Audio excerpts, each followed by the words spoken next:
Selamat malam teman-teman, mungkin perkenalkan lagi, aku Farah Marintan atau teman-teman bisa panggil aku Farah aja. Saat ini mungkin aku kenalin diri lagi, aku saat ini bekerja di Tokopedia sebagai Recruitment and Employer Branding, sudah kurang lebih selama hampir 2 tahun. Dan mungkin di sini lebih ke arah kita akan lebih discuss aja kali ya, lebih ke arah tektokan aja, karena mungkin ini kalau aku lihat cukup kelasnya bisa dibilang benar-benar cukup private nih dibanding kelas-kelas yang sebelum-sebelumnya. Ini teman-teman menarik banget, ada kurang lebih ya 10-15an partisipan. Nah ini kayaknya mungkin lebih enak nantinya kita sambil discuss aja ya. Jadi aku present, boleh sambil nanti ditanya-tanya, dan tadi aku udah sempat skimming juga beberapa profil dari teman-teman, dan ini keren-keren banget. Nanti makanya kita mungkin boleh sambil sharing aja kesulitannya di mana, teman-teman struggles-nya tuh di mana gitu.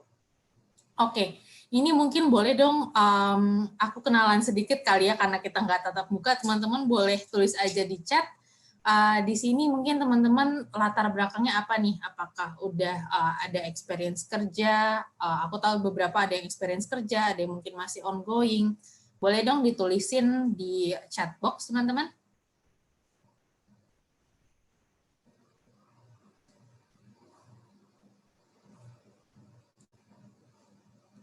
Oke, ini pada di sini kan ya tidak merespon. Sedang intern, oke, thank you. Mahasiswa tahun kedua, oke, ini keren banget ya, masih tahun kedua, tapi udah mulai mempersiapkan mencuri start nih ya, nggak apa-apa. Oke, ada yang freelance writer, wah menarik banget nih freelance writer. Halo Safira. Oke. Angel freelance writer juga. Oke, wah banyak kita mempunyai penulis-penulis handal sepertinya malam ini ya. Oke, ada content planner juga. Wah, keren banget nih di agensi. Oke, ada lagi yang mau kenalan-kenalan, siapa tahu saling bisa mengkoneksi satu sama lain. Oke, freelance photographer dan graphic designer. Oke. Halo Shelly. Afla fresh grade. Oke, part-time Android developer. Oke, keren. Oke, ada lagi atau ini udah semua? Oke, content writer ya. Wah, ini menarik banget nih ya. Satu sama lain banyak content writer, ini menunjukkan bahwa saingan kalian pun ada di sini gitu ya, satu sama lainnya. Oke. Oke, ada lagi mungkin teman-teman yang belum masih mengetik. Oke. UI UX designer. Oke. Halo William, panggilannya Willy ya, Willy. Oke.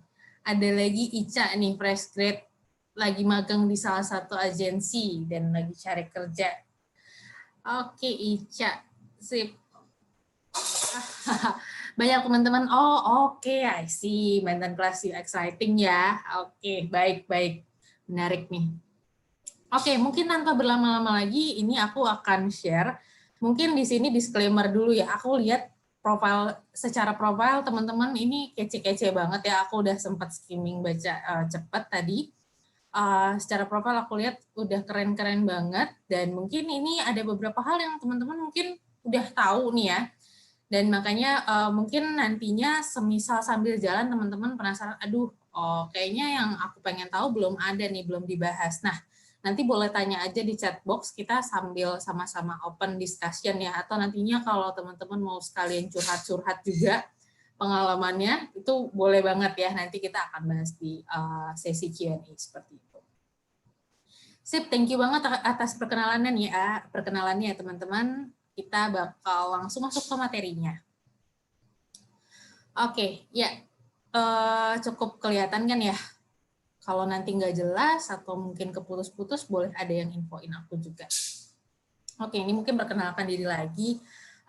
Sebenarnya mungkin kalau teman-teman lihat, ini agak loncat-loncat. Zaman dulu tuh aku dikatain kutu loncat, padahal dulu sebenarnya kayaknya intern, kalau intern mah harusnya nggak kutu loncat ya, karena kan intern cuma 3 bulan, 3-5 bulan, terus pindah-pindah lagi ya. Kurang lebih ini journey-nya aku. Memang fokusnya banyak kan di bidang rekrutmen, di bidang people, cuman memang ada nyelip satu nih, dulu aku ingin ekspor juga di bidang marketing, that's why aku cobain marketing. Cuman kalau misalkan mau ditarik benang merahnya, hampir semuanya ini berkesinambungannya adalah sama-sama di tech company gitu. Even aku ketika di konsultan itu juga handle-nya klien-klien yang background-nya itu teknologi, seperti itu sih. Oke. Nah, kita akan bahas dari kayak apply job tuh ngapain aja sih, apa aja sih, ini mungkin basic buat teman-teman. Nanti kalau ada yang bingung boleh sambil tanya aja ya. Oke, ini klasik gitu ya, tapi mungkin ada beberapa dari teman-teman yang belum tahu juga sebenarnya CV itu buat apa sih. Tentunya CV kan buat summary kalian experience-nya seperti apa, skill set yang kalian punya apa, dan istilahnya ini adalah tools kalian untuk jualan gitu ya, dalam artian jualan skill dan kemampuan kalian. Anggap aja di sini untuk mengiklankan diri kalian itu formatnya dalam CV gitu ya. Oke, nah ini mungkin teman-teman sering bertanya-tanya kayak CV yang atraktif tuh kayak gimana sih? CV yang kayak apa sih yang sebenarnya dilihat sama recruiter gitu ya?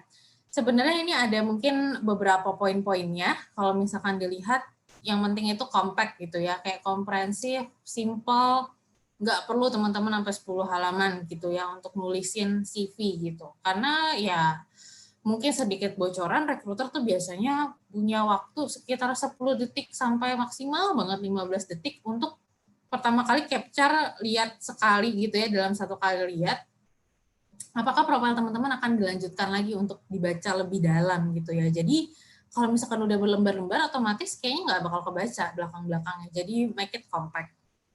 Berikutnya lagi itu adalah complete, tentu aja nih. Ini yang penting banget gitu ya. Pastiin di CV teman-teman tuh punya semua elemen, punya semua aspek, kayak education degree-nya, personal contact, kayak email, nomor telepon. Karena nggak jarang juga nih, ada aja yang nulisin nomor teleponnya, gitu, atau nggak nulisin emailnya. Ini akan menyulitkan sih teman-teman. Kita nggak tahu ya, company-nya akan lebih suka mengontak teman-teman by telepon atau by email. Nah, ini kan sebenarnya simple, tapi kadang buru-buru nggak dicantumin. Sampai saat ini aku nge-screening CV itu masih ada aja yang nggak nyantumin hal ini gitu.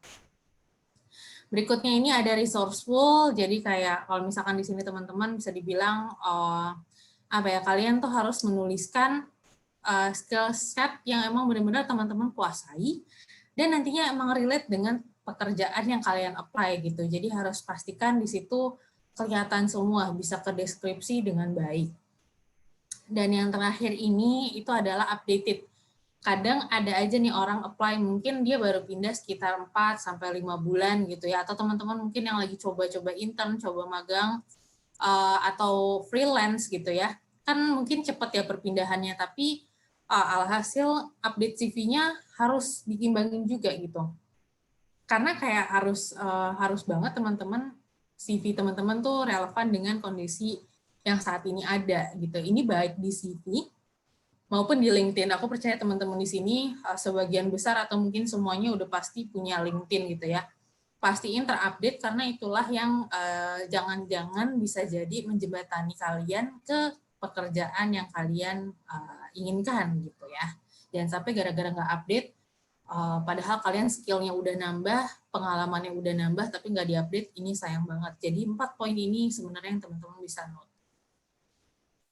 Oke, nah ini nih beberapa mungkin yang masih bingung juga ya, kayaknya perlu atau enggak sih ditulisin gitu.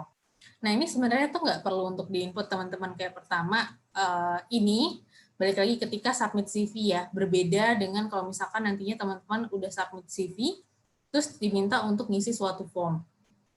Nah ini yang nggak perlu ada, itu biasanya religion, terus habis itu status pernikahan kalian, terus habis itu educational background tuh oke, tapi nggak perlu ditulis sejak SD.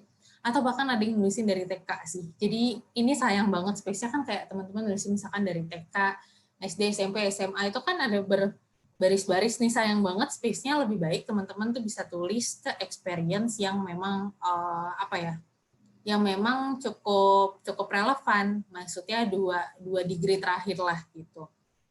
Moto, Ini sering banget sih, atau mungkin kalau teman-teman di LinkedIn masih ada yang seperti ini, please jangan lakukan hal ini. Jangan nulis moto kayak bekerja segiat mungkin agar nantinya apa kayak gitu. Jadi kayak moto-moto kehidupan yang sebenarnya nggak relevan nih sebenarnya untuk dimasukkan ke CV. Mungkin kayak ada yang nanya, bukannya itu bisa menggambarkan pandangan hidup kita ya? Ya enggak gitu teman-teman. Jadi lebih baik itu nggak usah dituliskan. Dan yang terakhir ini, ada KTP, transkrip, kartu keluarga, dan lain-lain itu di dalam satu CV juga di-attach. Yang aku review, profilnya teman-teman itu nggak ada yang nulisin kayak gini, which is good banget gitu ya. Karena biasanya gini, ketika memang teman-teman dibutuhkan untuk input KTP, transkrip ijazah, kartu keluarga, itu bakal diminta lagi di separate form atau memang diminta untuk attach. Jadi jangan pernah masukin di dalam satu CV kayak di merge semua gitu, itu akan satu CV-nya akan jadi berat, kedua sebenarnya bakal nggak kebaca juga gitu, dan terlihat juga kurang profesional teman-teman, seperti itu. Oke, nah ini nih mungkin kalau misalkan di sini ada yang kayak, aduh aku nggak pernah punya pengalaman yang benar-benar pengalaman kerja gitu ya, karena kan kalau orang bilang kok sekarang fresh grade dicari tapi yang berpengalaman, lah kan gimana caranya fresh grade punya pengalaman? Sebenarnya banyak banget caranya. Pengalaman belum tentu harus working experience gitu ya. Di sini teman-teman bisa tulisin kayak volunteer, organizational experience, habis itu tulis paling enggak 3 responsibilities dengan skill yang relevan nih. Karena mungkin di sini kayak ada beberapa yang masih nggak nulisin responsibilities-nya apa aja. Misalkan let's say ya, karena di sini tadi aku ingetnya paling banyak content writer gitu ya. Siapa tahu pernah kayak jadi freelance content writer @pt bla bla bla. Udah. Bawahnya nggak ditulisin lagi tuh responsibilities-nya bikin apa, project-nya apa aja, mungkin let's say kliennya apa aja, itu nggak ditulis. Jadinya nggak kurang engaging gitu CV-nya. Padahal kan kita gini, mungkin dari segi title content writer itu secara general oke, menulis konten gitu ya. Tapi kan rekruter nggak benar-benar tahu apa yang kalian udah lakuin, kontribusinya udah sejauh apa. Itu tuh biasanya kan ya jadinya menebak-nebak gitu. Jadi better teman-teman tulisin di profile. Lalu berikutnya lagi itu sebenarnya language certification kalau teman-teman punya. Ini maksudnya sertifikasinya bukan sertifikatnya yang di-attach, tapi lebih ke arah misalkan let's say teman-teman ambil TOEFL gitu ya. TOEFL terus habis itu ada skornya, teman-teman boleh tulis juga dapatnya dari mana. Itu akan lebih baik daripada pakai bar graph yang kayak English intermediate terus kayak ada atau English 70% kayak gitu. Itu kayak 70% tuh dari mana sih? Itu kan nggak ketahuan ya. Jadi lebih baik teman-teman gunakan memang standar tolak ukur yang udah sesuai gitu. Dan yang terakhir itu adalah teman-teman bisa pakai Grammarly kalau kalian tuh nggak yakin kalian grammarnya benar atau enggak gitu, karena banyak di sini aduh grammarnya benar atau enggak ya, atau aduh harusnya nulisnya bahasa Indonesia atau bahasa Inggris ya. Oke, itu mungkin sekalian aku jawab. Sebenarnya kalau CV itu tulisnya bahasa Indonesia atau bahasa Inggris ya. Sebaiknya ditulisnya dalam bahasa Inggris, terlebih jika lowongannya itu juga ditulis dalam bahasa Inggris gitu teman-teman. Nanti masalah apakah kerjanya pakai bahasa Indonesia, bahasa Inggris, nah itu bisa ditanyain ketika teman-teman udah masuk ke tahap interview, seperti itu.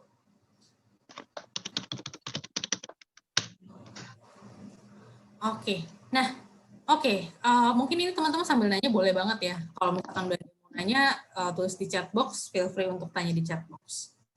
Nah, tadi kayaknya udah jelas, udah teman-teman itu juga kayak very basic, teman-teman. Semoga teman-teman udah dapat insight-nya juga. Kalau misalkan ada yang belum, nantinya bisa diimprove.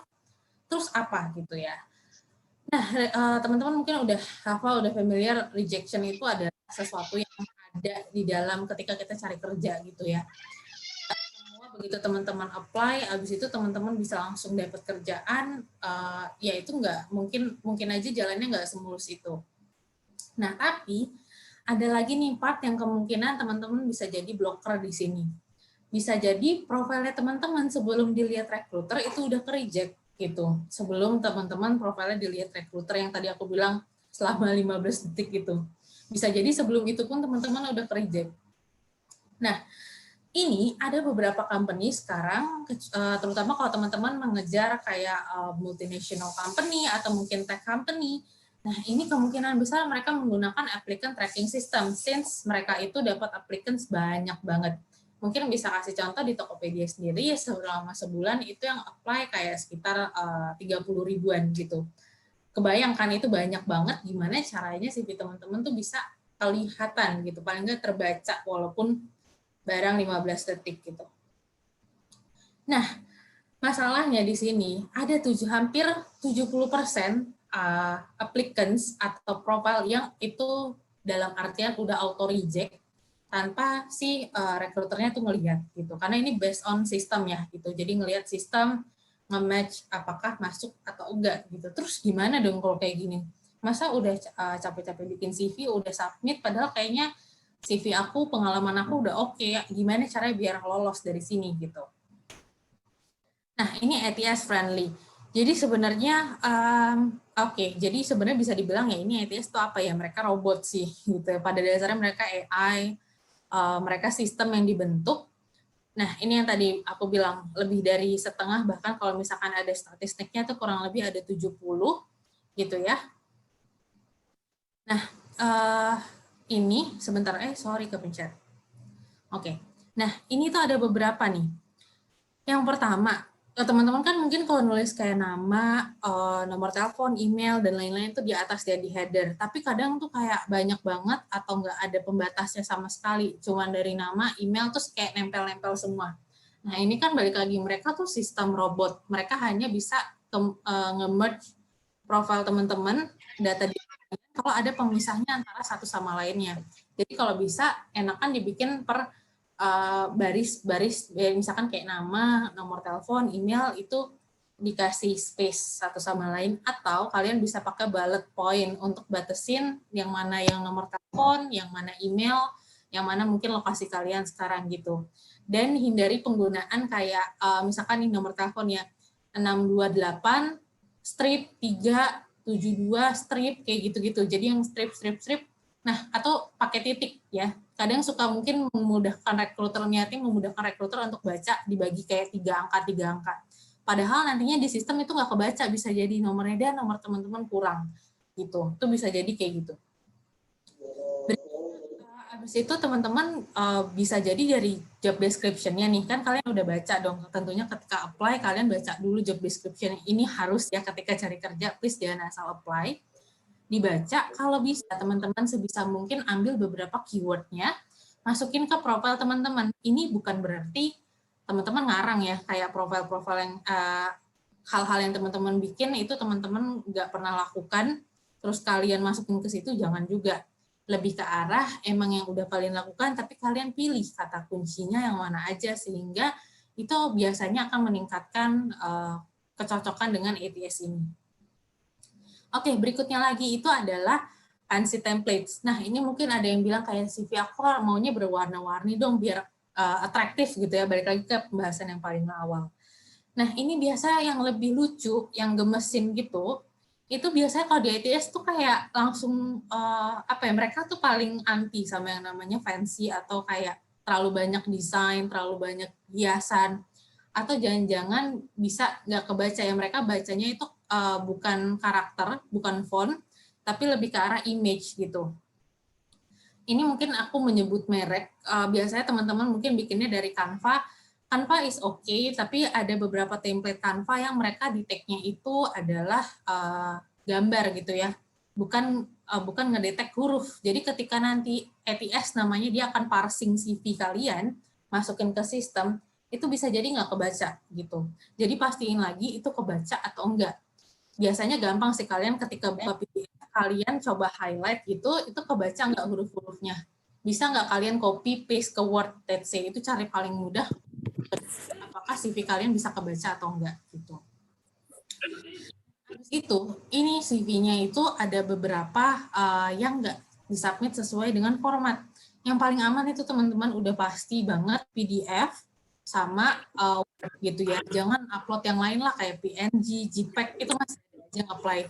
Itu udah 100% aku bilang itu nggak bakal kebaca sama ATS karena itu gambar dan mereka nggak bisa baca gambar. Nah, yang terakhir, karena mereka nggak bisa baca gambar nih.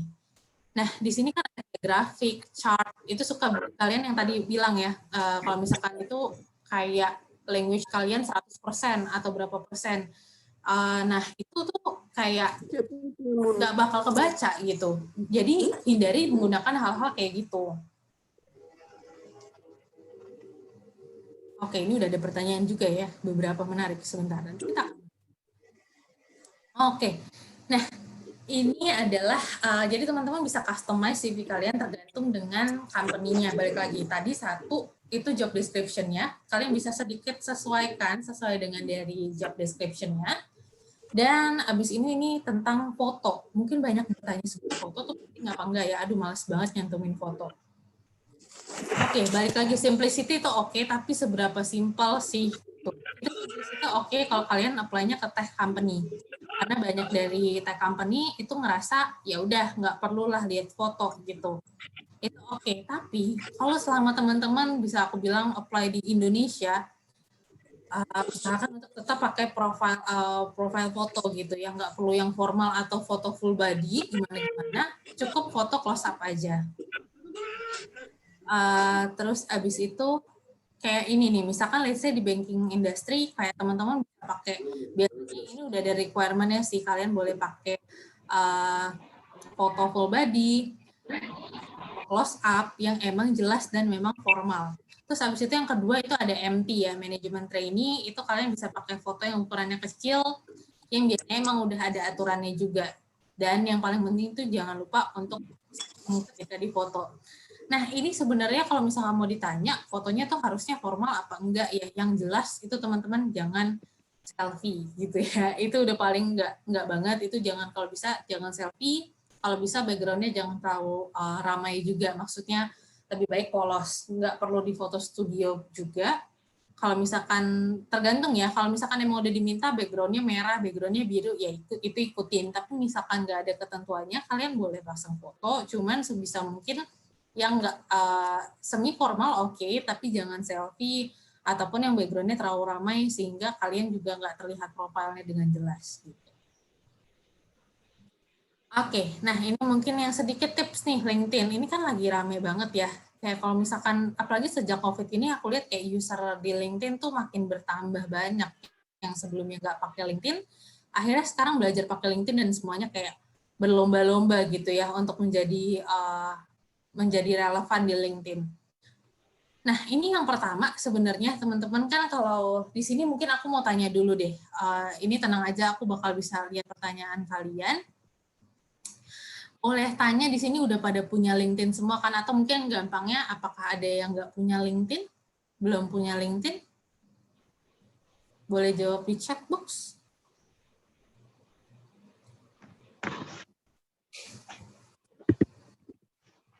Punya, oke. I see. Harusnya punya semua ya, punya. Oke, mantap. Oke, saya punya semua ya. Oke, nanti kalau kita ada waktu kita saling visit-visit nih ya. Kita lihat-liatin profil-profilnya nih. Oke, nah ini sebenarnya ada beberapa profil, ada beberapa tips. Pertama, top profile. Ini taruh posisi di headline itu yang jelas gitu teman-teman.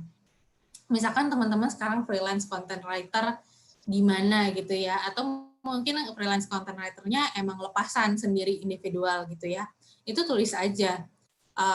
Atau misalkan teman-teman masih fresh graduate, atau mungkin lagi masih ongoing, itu teman-teman bisa tulis aja di situ. Kayak misalkan fresh graduate dari university mana, sama jurusannya apa. Itu akan bermanfaat banget sih untuk teman-teman nanti lebih mudah untuk didiscover oleh kayak dari recruiter atau dari hiring manager. Ini akan lebih mudah kalau teman-teman profilnya menggunakan guideline ini gitu.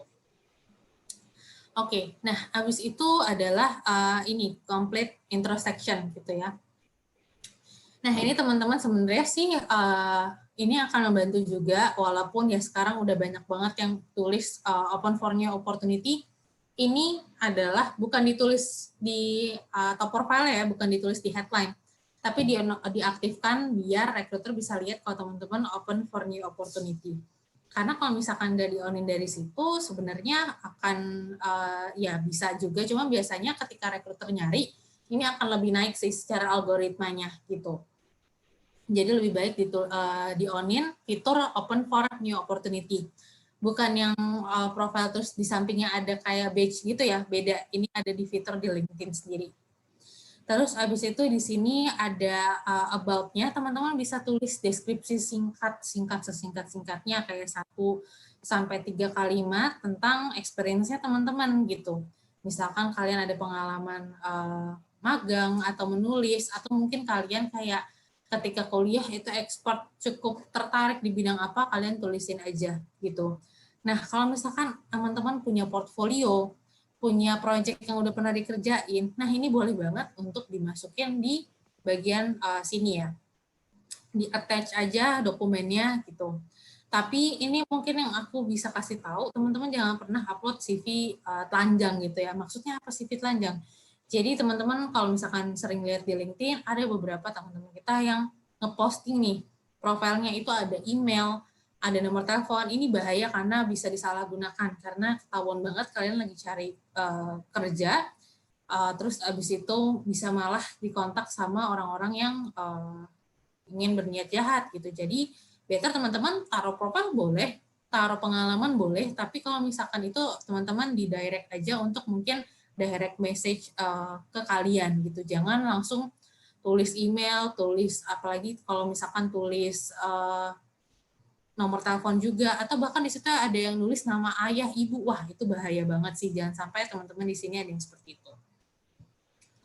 Oke, dan yang terakhir ini adalah background sama skills-nya gitu ya. Di sini kayak tentunya itu kan sebenarnya kalau di LinkedIn udah gampang banget, ada kolom-kolomnya, kalian tinggal tulis dan jangan apa ya, jangan merasa puas atau mungkin kayak oh ya udah yang penting ada aja LinkedIn.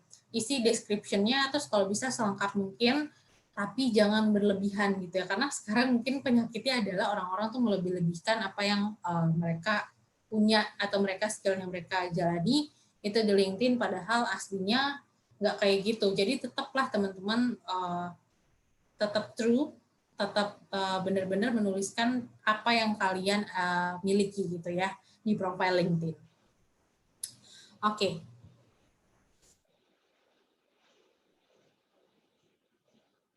Oke, nah ini bagian yang mungkin kayaknya kalau nggak salah terakhir dari bagian pertama. Ini application letter. Beberapa aku lihat juga ada yang nge-attach application letternya dan so far tuh cukup baik. Jangan lupa nih, ini terkesan sepele, yang address to hiring manager. Biasanya kayak kalian nulisin kirim email, itu ke banyak perusahaan, lebih dari satu. Jangan seperti itu teman-teman. Jadi kayak misalkan ditulisin PT ABC, semuanya dimasukin di dalam satu email gitu. Terus habis itu nggak di BCC. Bahkan itu di CC ke semuanya. Ya itu udah otomatis, ya bisa aku bilang 90% tuh bakal di reject gitu. Terus di awalnya juga biasanya kayak jangan sampai salah, misalkan apply-nya ke PT ABC, terus habis itu teman-teman malah nulisnya ke PT XYZ gitu ya. Itu kan udah jauh. Terus kayak pas dibaca, wah ini kayak gini aja nggak teliti, ini hal yang terbilang simpel tapi kalian nggak bisa lakukan, nggak bisa perhatikan dengan baik, ini bahaya. Jadi please dicek lagi gitu. Lalu teman-teman bisa tulisnya open letternya. Kenapa teman-teman tuh interest ke perusahaan ini plus posisinya juga. Jadi disebutin perusahaannya apa, posisinya apa, dan kenapa kalian itu tertarik. Jadi kayak kalian kaitkan experience dan kualifikasi kalian dengan open position-nya itu. Lagi-lagi baca yang teliti untuk job details-nya, seperti itu. Yang terakhir dan yang nggak kalah penting itu adalah express appreciation. Jadi kayak kalian bisa bilang, oke, aku looking forward untuk good news-nya ya, kayak gitu. Jadi kalian tulis di situ. Dan mungkin ini sedikit tips biar gampang nge-track-nya. Udah dibuka belum ya? Kalian mungkin kan penasaran nih, kayak aduh CV-nya udah dikirim, tapi kok 2 hari belum ada kabar. Biasanya ini cukup ingin dapat feedback cepat gitu ya. Udah dibaca atau belum ya? Atau jangan-jangan sebenarnya nggak pernah kebaca atau ketumpuk. Nah ini teman-teman bisa pakai mail tracker gitu ya. Jadi si profile yang teman-teman kirim, email yang kalian kirim, itu bisa kelihatan apakah reception-nya udah buka atau belum. Itu mungkin teman-teman bisa jadi tips juga nih ketika apply gitu. Oke, nah sebelum kita lanjut ke yang berikutnya, aku bakal jawabin dulu ya. Ini ada beberapa pertanyaan gitu ya. Aku lihat nih ada 2 pertanyaan. Oke, yang pertama dari Shelly. Oke, kalau language skill nggak pernah ikut tes, tapi bisa communication, misalkan level fluent gitu ya. Apa yang bisa dimasukkan selain bar graph? Oke, sebenarnya sih kalau misalkan dalam artian bahasa ya gitu, kalau misalkan aku saranin sih untuk ambil certification gitu ya, karena gimana pun itu adalah apa ya, untuk menilai yang lebih lebih oke lah gitu. Kalau emang nggak ada nggak apa-apa sih teman-teman, kayak tulisin aja kemampuan bahasa kalian bisa English Indonesia atau misalkan bisa bahasa Jepang gitu ya, let's say itu tulisin aja. Tapi misalkan bahasa Inggris itu kan aku udah bisa bilang itu bahasa yang teman-teman harus punya, harus mau. Zaman sekarang tuh harus bisa belajar bahasa Inggris, jangan yang kayak dikit-dikit. Kenapa sih harus bisa bahasa Inggris? Kenapa sih harus belajar bahasa Inggris? Nah, ini bisa ditunjukkan dengan teman-teman ketika menulis CV, itu nggak ada grammatical error gitu ya. Kalau misalkan mau ditanya apa yang bisa menonjolkan kalau kalian nulis bahasa Inggrisnya baik, mungkin let's say misalkan background-nya itu lebih ke arah mungkin let's say writer gitu ya, kalian bisa kasih juga portfolio yang emang menulisnya dengan bahasa Inggris juga untuk menuliskan kalau kalian punya kemampuan skill bahasa Inggris yang baik gitu. Jadi ini bisa dicerminkan ketika kalian submit profile juga gitu. Jangan sedih kayak aduh nggak pernah ikut certification terus kayaknya mau ikut certification akhir-akhir ini masih agak susah dia, atau mungkin bisa nanti aja kali ya. Ini nggak apa-apa, tulis aja sedikit. Mungkin kalau kalian punya portfolio, itu juga bisa dicantumkan, dan kalau bisa nggak ada grammatical error untuk emang menunjukkan kalau kalian tuh fluent gitu. Oke, kita lanjut ke yang pertanyaan berikutnya adalah dari Rahma.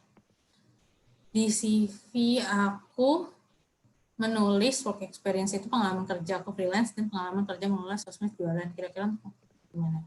Oke. Dan untuk volunteers aku tulis achievement bisa nggak ya? Oke.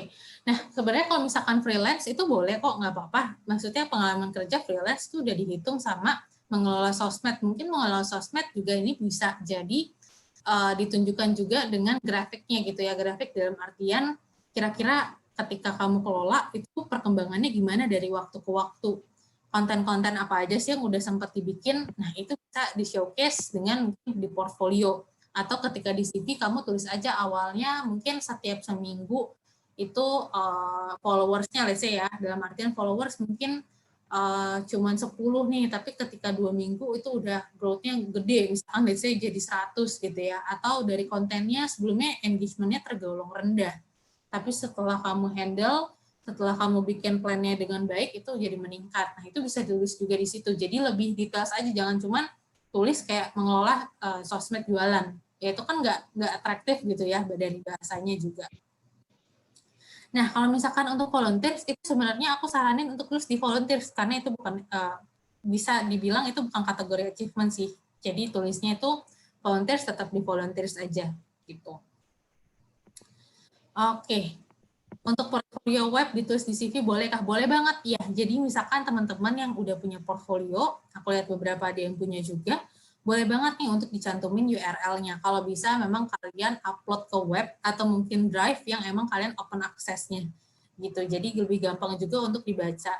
Semisal mungkin kan kalau di beberapa tempat atau job ads gitu ya, mereka nggak nerima link lebih dari satu, atau mereka nggak ada kolom buat nulis portfolio. Kalian tulisin aja di CV-nya karena biasanya bakal dicek gitu. Kalau ada portfolio tuh recruiter paling senang, wah buka nih portfolionya gitu. Pasti kemungkinan besar dari pengalaman aku mereka bakal ngecek portfolionya sih, karena itu akan lebih menjanjikan dan bisa lihat hasil kerja kalian gitu. Oke, so far mungkin ada pertanyaan dulu nggak nih buat sesi yang pertama? Thank you banget nih pertanyaannya, tadi 2 pertanyaannya.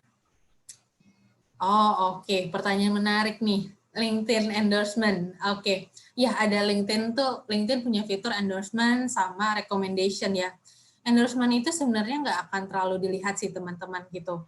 kalau misalkan endorsement ya, tapi kalau misalkan recommendation yang ada tulisan deskriptifnya, itu kalau teman-teman bisa dapetin dari rekan kerja kalian, ataupun kalau misalkan klien kalian, bisa kalian mintain feedback, itu akan bagus banget aku bilang. Tapi kalau misalkan untuk dari endorsement, ini kan endorsement kan biasanya nge-endorse suatu skill tertentu ya, let's say kayak nge-endorse Excel, nge-endorse misalkan recruiting skills, kayak gitu-gitu. Nah, itu kan sangat mudah dan kadang orang tuh bisa kepencet. Karena aku pernah kepencet di profil orang gitu. Nah, itu agak kurang bisa dibilang kurang dipertimbangkan sih dari sisi perspektif recruiter. Tapi kalau kalian mau minta recommendation dari orang yang udah pernah kerja sama kalian, itu akan menjadi plus point sih, gitu. Bisa dikonsider juga gitu. Oke, ada lagi nih, pengalaman organisasi di UNIF perlu dimasukin nggak ya sebenarnya? Oke, nah pengalaman organisasi ini perlu gitu, teman-teman, semisal kalian memang belum ada pengalaman kerja atau pengalaman project yang konkret gitu, itu boleh banget dimasukin pengalaman organisasi. Apalagi kalau teman-teman bisa terbilang fresh grade, itu dimasukin aja sih, kayak tulislah kayak paling enggak 2 pengalaman atau maksimal 3 pengalaman yang emang kalian kira berkesan. Ini berkesan belum tentu kalian yang jabatannya tinggi ya gitu. Bisa jadi ketika kalian jadi staff lebih berkesan daripada kalian ketika jadi mungkin udah jadi supervisor gitu ya, atau mungkin kepala divisi gitu. Nggak apa-apa ditulis aja kalau misalkan pengalaman organisasi, tapi balik lagi lihat juga kalau misalkan emang profilnya udah penuh banget sama working experience, project, magang, ya itu bisa di nomor keduakan sih gitu. Karena urutannya mungkin kalau aku bisa bilang itu working experience, habis itu internship experience atau project, terus habis itu baru masuk ke volunteer or organization gitu sih tahapannya. Ada lagi mungkin yang mau bertanya dulu?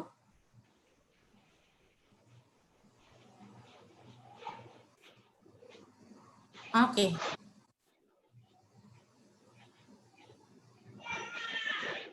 Oke, ada lagi. Wow, ini cukup banyak ya. Sebentar, aku sambil membaca dulu.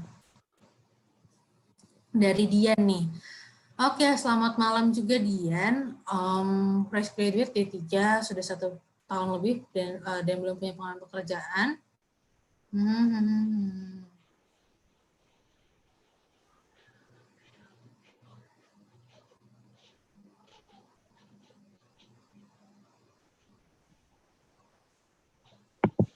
Oke, menarik nih pertanyaannya.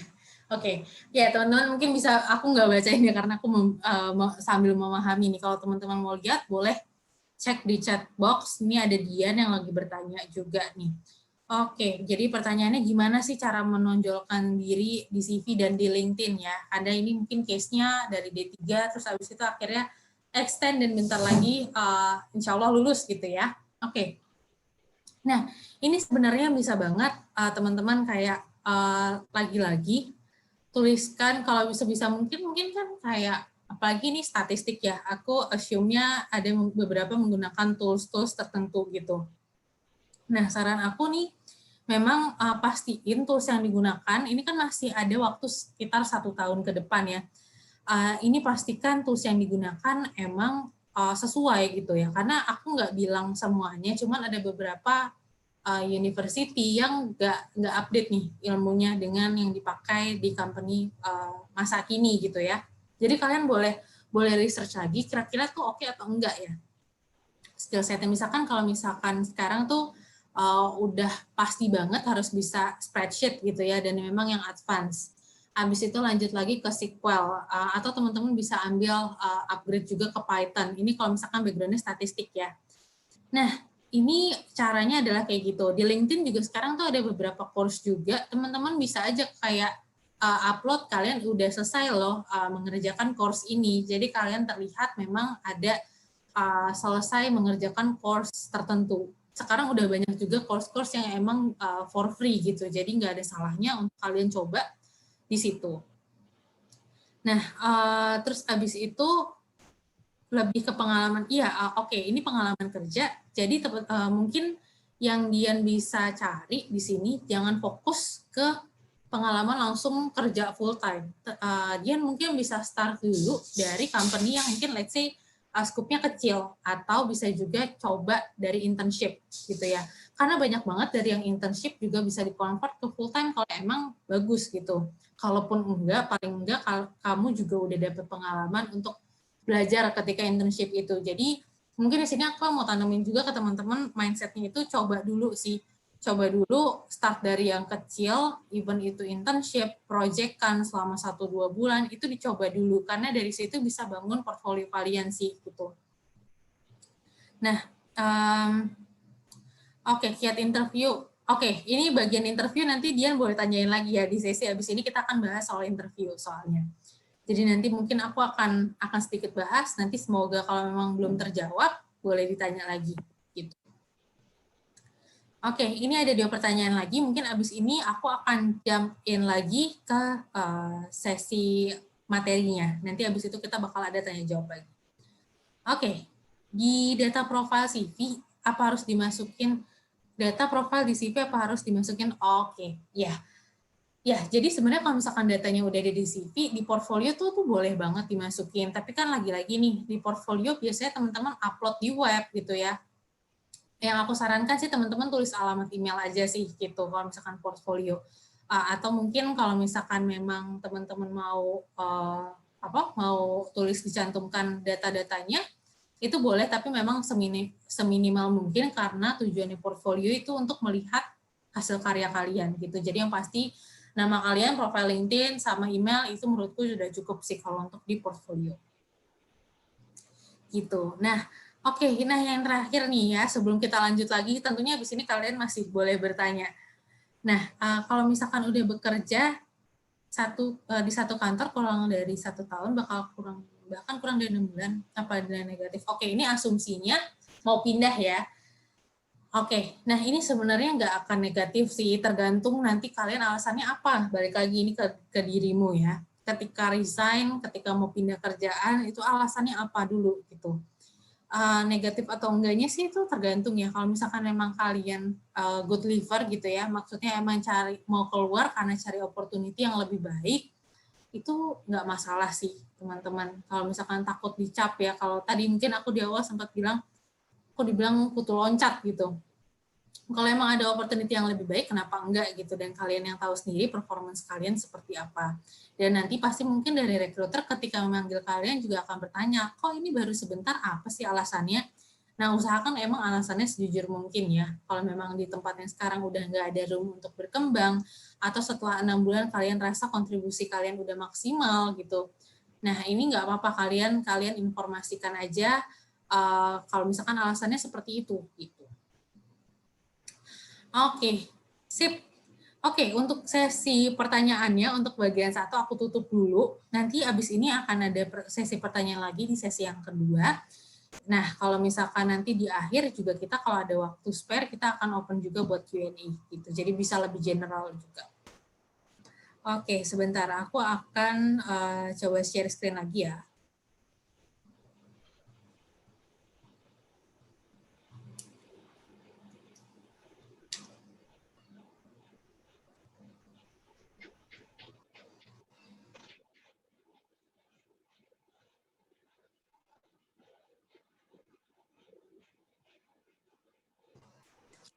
Oke, nah ini kan kalau tadi kita lebih bahas ketika kalian udah apply gitu, terus akhirnya ada company yang tertarik untuk ngobrol langsung. Nah ini kan benar-benar sesuatu momen yang didam-idamkan dari ribuan CV, dari ratusan CV kalian terpilih untuk melakukan interview gitu. Nah terus habis itu apa yang harus dilakukan? Pasti bahagia sekali dan teman-teman bertanya-tanya, aduh tahapannya apa lagi ya? Oke, nah ini biasanya ada beberapa tahapan yang bisa aku bilang cukup general ya. Pertama itu acara interview. Nah, acara interview ini beragam ya teman-teman. Ada yang masih pakai psikotes, ada yang enggak, ada yang lebih ke arah mengarah ke behavioral interview. Ini macam-macam, tapi memang teman-teman bisa expect di pertama biasanya acara interview dulu. Gitu. Berikutnya itu ada hiring manager atau user interview. Nah, ini biasanya akan jadi lead kalian, bisa jadi supervisor kalian.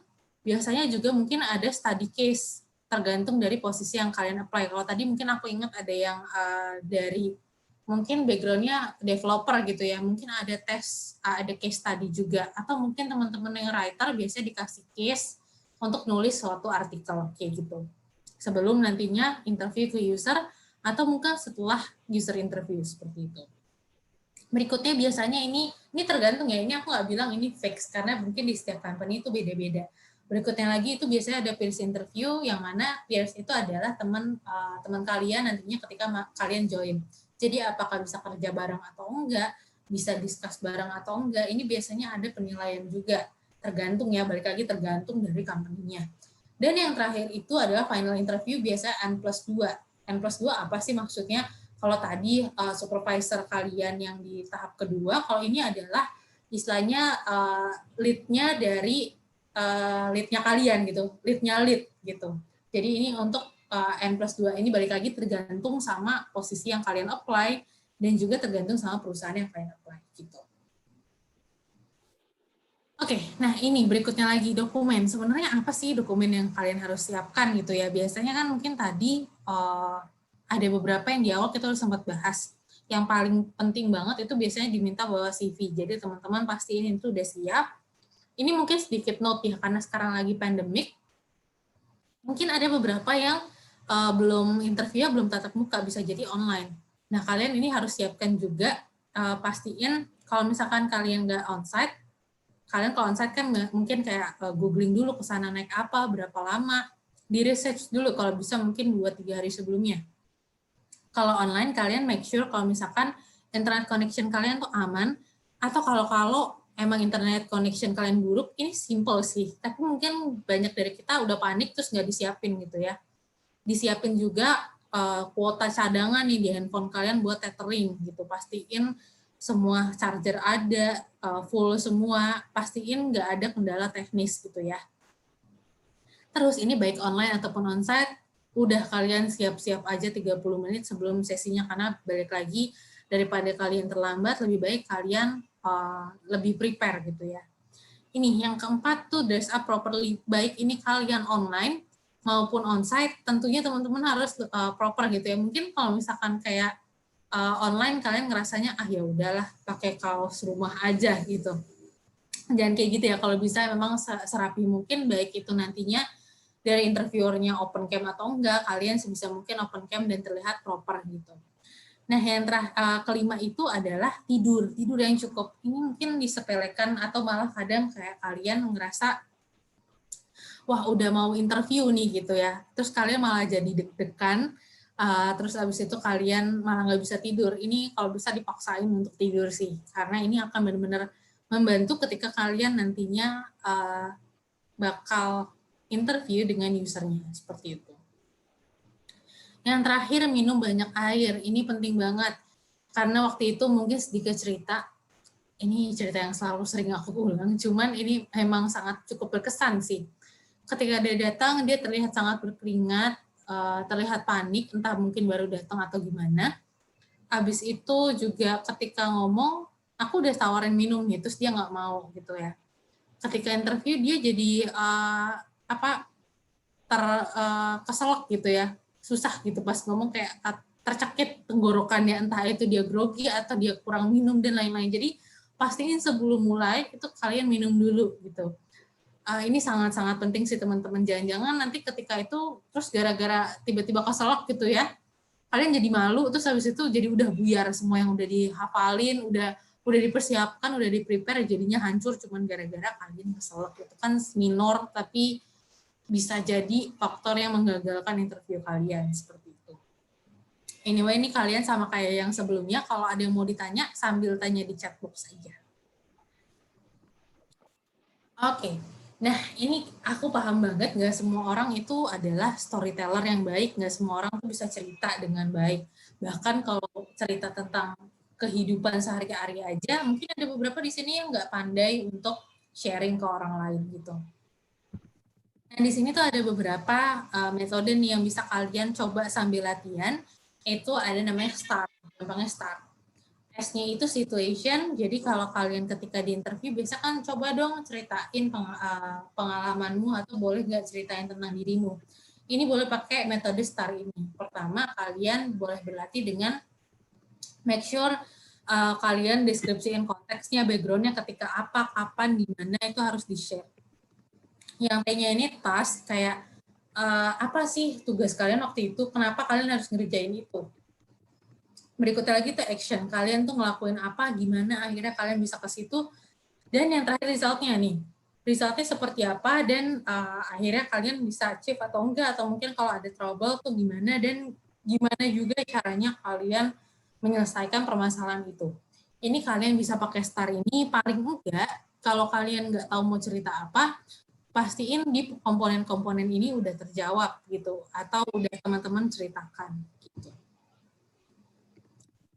Oke, nah yang paling penting itu adalah, ini yang aku selalu bilang, stay true to yourself. Ketika interview, mungkin banyak yang kayak, aduh, udahlah bagus-bagusin aja biar keterima gitu. Atau tadi pas di profile, kalian udah terlanjur nulis sesuatu pengalaman yang bukan kalian, nggak pernah kalian lakukan, tapi biar CV-nya bagus kalian tulis gitu ya.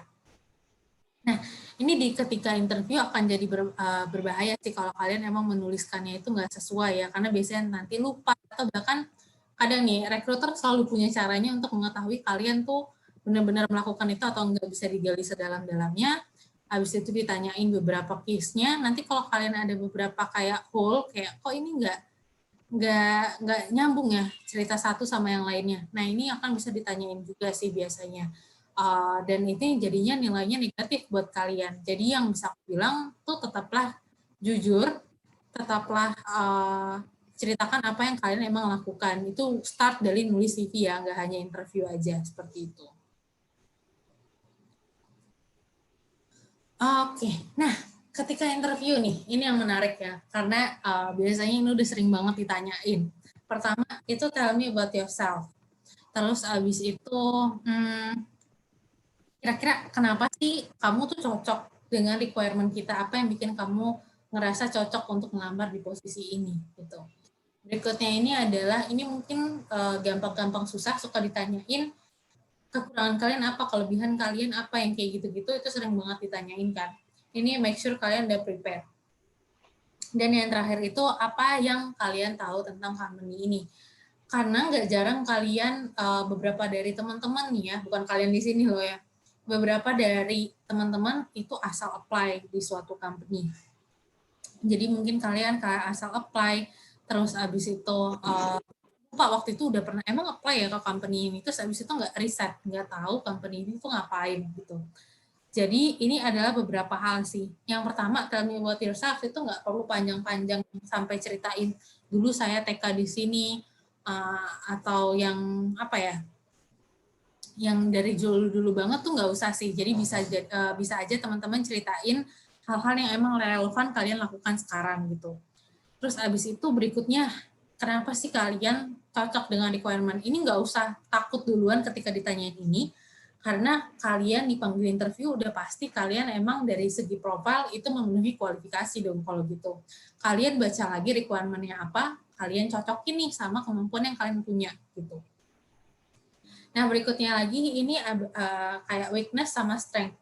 Ini bisa dibilang, aku bilang bukan bohong ya.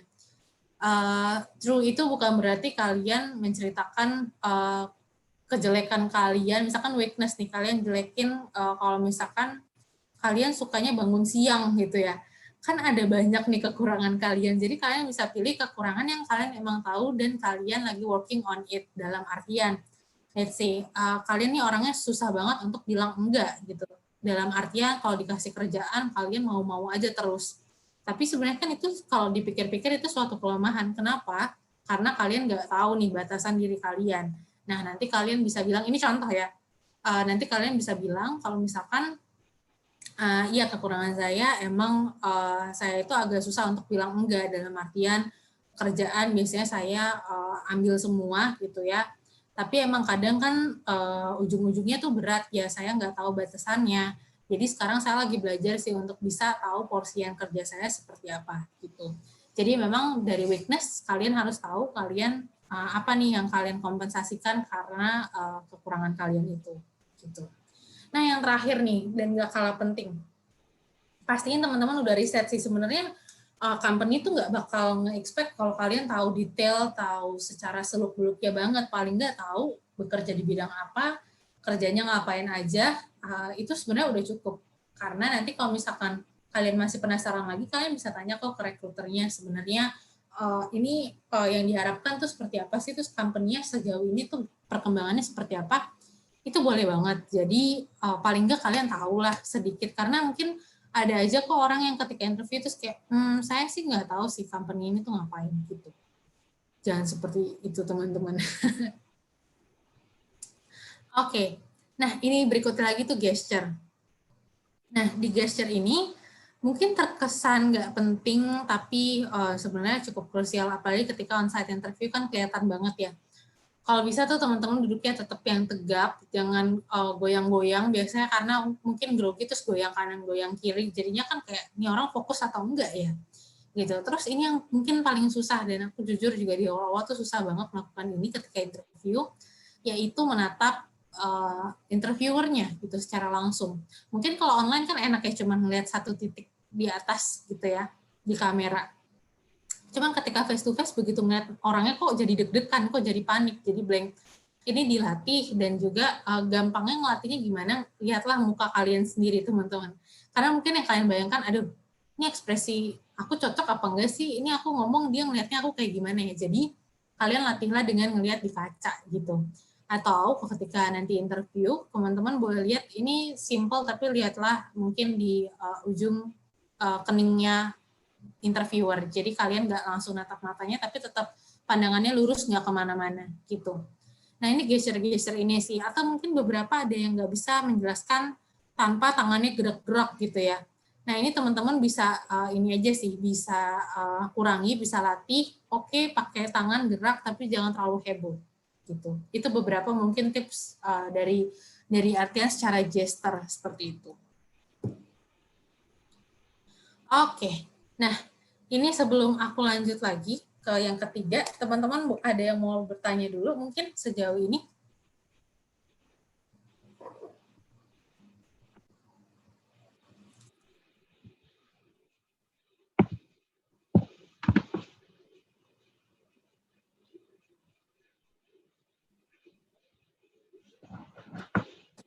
Ini belum ada pertanyaan ya? Oke. Oke, menarik. Oke, boleh nih aku jawab sekarang. Ini mungkin agak general, tapi nggak apa-apa, kita sambil menunggu teman-teman kalau ada yang mau bertanya soal interview nih ya. Karena bagian kedua tadi kita bahas interview, kepingin karir shifting, pekerjaanku sama sekarang sama sekali nggak nyambung sama karir yang sekarang aku tuju.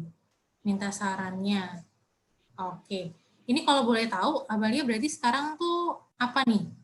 Kan katanya sama sekali nggak nyambung. Boleh tahu nggak nih sekarang lagi fokusnya di bidang apa?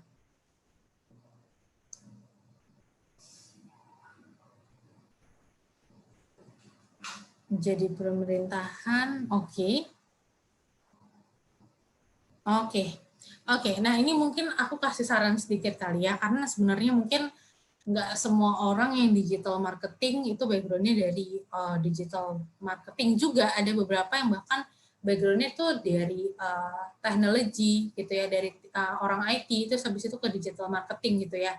Nah, jadi sebenarnya mungkin balik lagi ke skills gitu ya, ke development. Aku nggak bilang ini ke pengalaman kerja, tapi gimana kalian coba bikin portfolio. Karena kalau digital marketing ini paling gampang untuk ditunjukkan dengan portfolio gitu.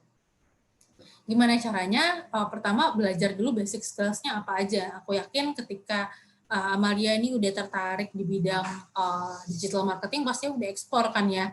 Di bidang digital marketing butuhnya apa aja. Dan digital marketing itu sangat luas, kamu bisa spesifikin lagi mau ke yang mana, mau ke SEO, mau ke content writing, mau ke copywriting, kayak gitu. Jadi ini bisa lebih spesifik lagi. Atau mungkin social media manager, ini bisa banget.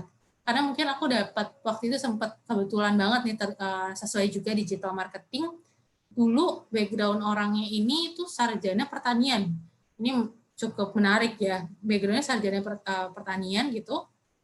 Tapi dia emang tertarik di dunia digital marketing gitu. Gimana caranya akhirnya aku bisa melihat profilnya dan tertarik buat interview, karena ada portfolionya. Dia ngerjain beberapa project-projectan juga. Jadi pertama, basic skills-nya dia belajar dari luar, tentunya di luar perkuliahan dia. habis itu dia coba ngerjain project-project kecil-kecil gitu ya. Bahkan bisa dibilang awalnya nggak dibayar, tawarin aja orang-orang sekitar, mau nggak nih dibikin dikerjain projectnya gitu sama kamu.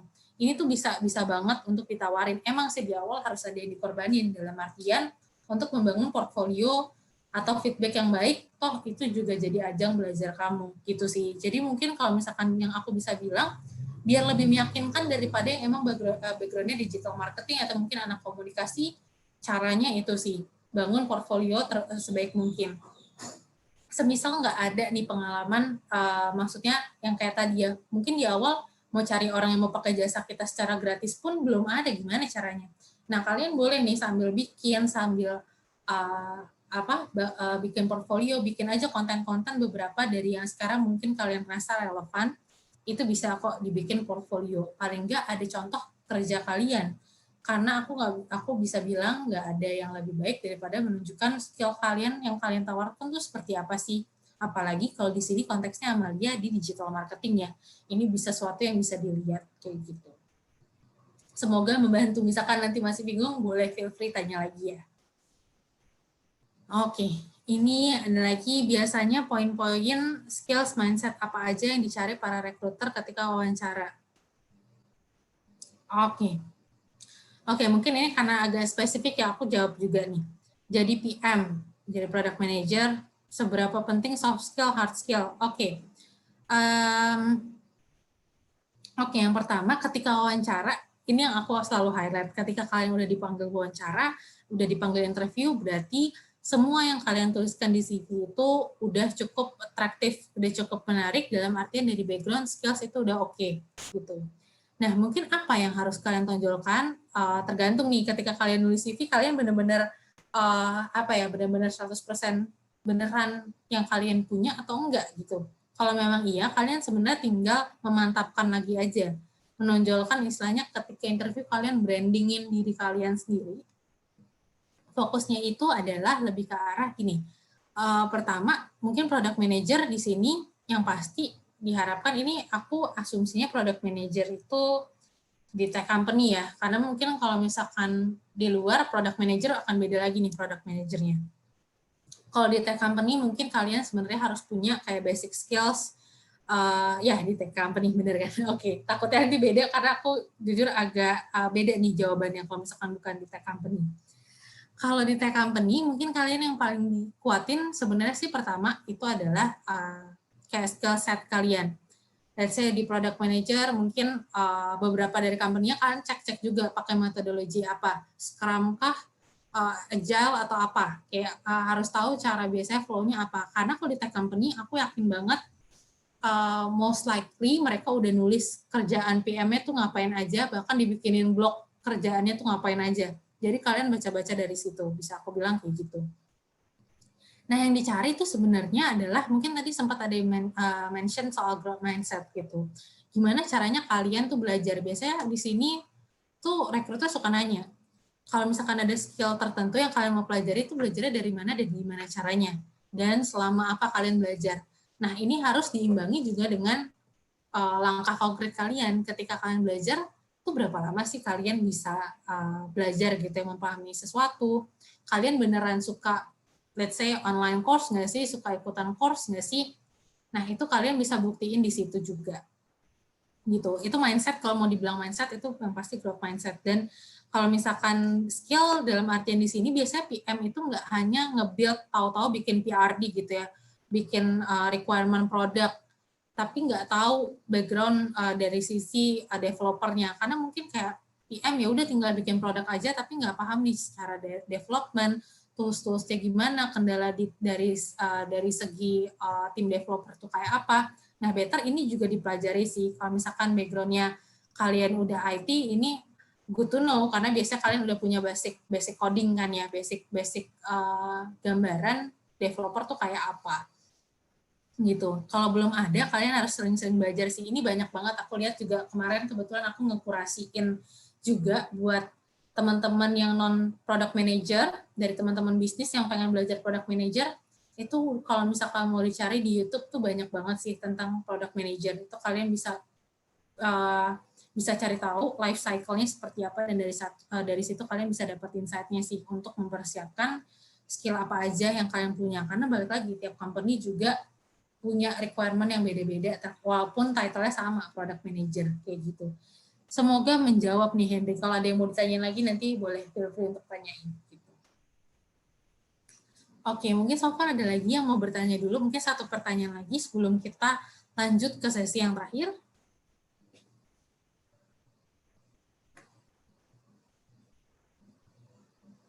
Ada lagi? Ada lagi?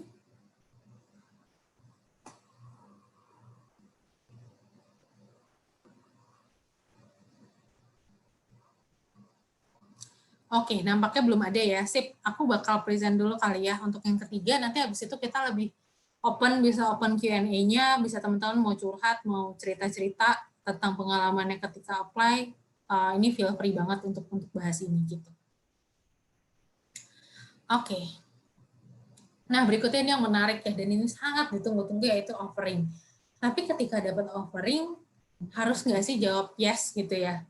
Gitu, karena mungkin teman-teman akan aduh, ini terima apa enggak ya? Aduh, udah lama banget nyari kerja, akhirnya ada yang offer, tapi sebenarnya company-nya nggak asok sih. Tapi daripada nggak dapat kerja, jadi harusnya jawab iya atau enggak gitu ya. Oke, nah ini adalah 4 hal yang kalian harus lakukan. Pertama itu baca offernya perlahan-lahan. Gitu. Mungkin ada beberapa company yang nulisnya via WhatsApp, ya selamat, kamu keterima di posisi bla bla bla dengan offer bla bla bla. Kalian minta written dalam artian tuh tertulis yang benar-benar formal, ditulis ke email. Misalkan mereka telepon pun ya nggak apa-apa kan, emang diskus via telepon, tapi kalian minta aja dengan asertif ya. Kalian bilang boleh nggak diminta untuk written offer-nya gitu, biar jelas juga. Oke, nanti biasanya mereka kan akan provide, kalian baca lagi dengan details. Habis itu baca lagi nih, lanjut ke poin kedua, baca terms-nya. Habis itu salary-nya, ini penting banget, karena kadang ada aja yang nulis, misalkan gaji kalian 5 juta gitu ya. Ini net atau gross? Karena kalau gross tentunya kalian ada dipotong lagi buat potong pajak. Habis itu boleh tanya nih BPJS, misalkan BPJS ditanggung perusahaan atau ditanggung sendiri. Nah itu kan berpengaruh ya.